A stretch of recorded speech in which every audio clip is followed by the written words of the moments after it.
Amy Morgan again from Academy Hour, and I wanted to talk to you today about post-traumatic stress disorder, or PTSD. And it's being called a couple of things: post-traumatic stress injury, but the DSM-5, the diagnostic manual, calls it post-traumatic stress disorder. So I'm going to call it PTSD today. Trauma comes, we've talked about trauma in a past video. Trauma comes from a traumatic incident that causes distress, that is something that's socially unacceptable, where you fear for your life or your safety, or you're around someone in that situation that does. All of those things we talked about before.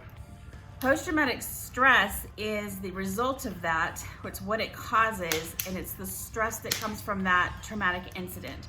So it's all those signs that you're going to get that later, the responses to the traumatic incident, and it's things like nightmares and nausea, headaches, restlessness, anxiety, agitation, anger, blame, all of those things. So there's a list that we went over in a previous video. You might want to look through that.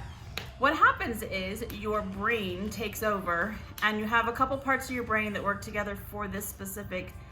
Your amygdala is a tiny part of your brain, but it's called the kind of sensor or the smoke detector, that sort of thing of your brain. It senses danger. So your amygdala is constantly watching your surroundings, and if you get a weird feeling, something's about to be wrong, you have that sense, or you see danger, you perceive a threat of some sort, it's your amygdala that is activated. And then there's another part of your brain called the hippocampus, among a couple other areas, but your hippocampus stores memory. And so the parts of your brain that store memory store when you were in a dangerous situation or you were in a traumatic incident, it stores that memory. And if your brain doesn't process it well, like we talked about in the trauma video, you have a traumatic injury from that, you have post-trauma stress. So anything that comes after that traumatic incident, that is that stress caused by the incident. Well, your hippocampus remembers that event and stores that memory. And when you come across anything that's similar to it, it'll be a sound, it'll be a smell, it'll be whatever it is that reminds your hippocampus of that event, brings that memory to the surface, and knows that that was a dangerous event or a dangerous incident, a traumatic incident. Your amygdala then activates because it senses that same threat. It feels that same sense of danger and awareness that you had in the original incident. So they work together to protect you. Your brain's whole mission, the whole purpose, is to protect you and keep you living. And so it fights off any threats. It causes all the things to happen physiologically to you, to give you adrenaline to fight off threats.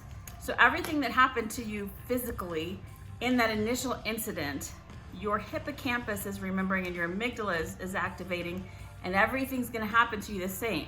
So in that original incident, if your hands were shaky, or if you were sweating, if your stomach got sick, whatever it was that was in that original, your heart races, your breathing gets faster and shorter, all of those things, all of the things that happened physiologically to you in the first event, your amygdala caused, gave you that adrenaline to fight off that threat. Your brain is remembering that, and your amygdala is sensing that danger again, and so your body's going to do all of those same exact things.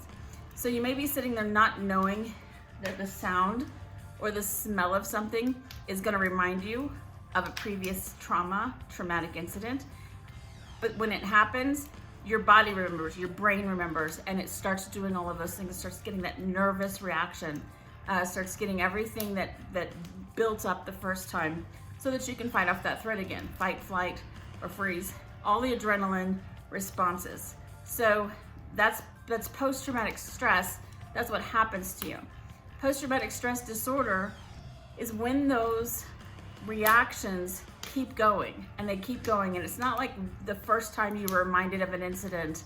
It's every time your brain keeps remembering something and bringing up those responses, those fight off the threat responses, and then it starts to impair your ability to just function like you should.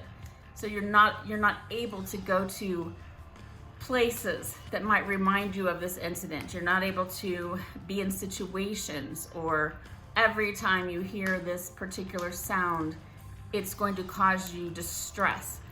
So much of that reaction that you quit functioning.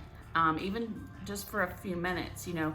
So it's when that continues on and on and on. And those post-trauma stress reactions that were in that list continue on for long periods of time, and they start to impair your ability to function. And so you watch for the ongoing signs. It's what's supposed to happen after a trauma is that list of post-trauma stress reactions.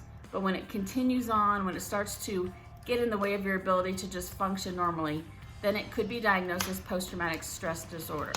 But you can just have post-traumatic stress. You can just have post-traumatic stress responses. If they're short-term, temporary, that's not PTSD. That's a response, an expected response to what's supposed to happen. So that's the difference. That's what PTSD is, how it affects you.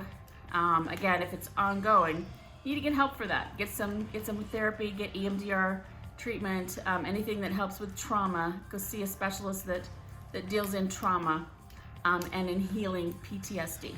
All right? Thanks, you guys. I'll see you next time.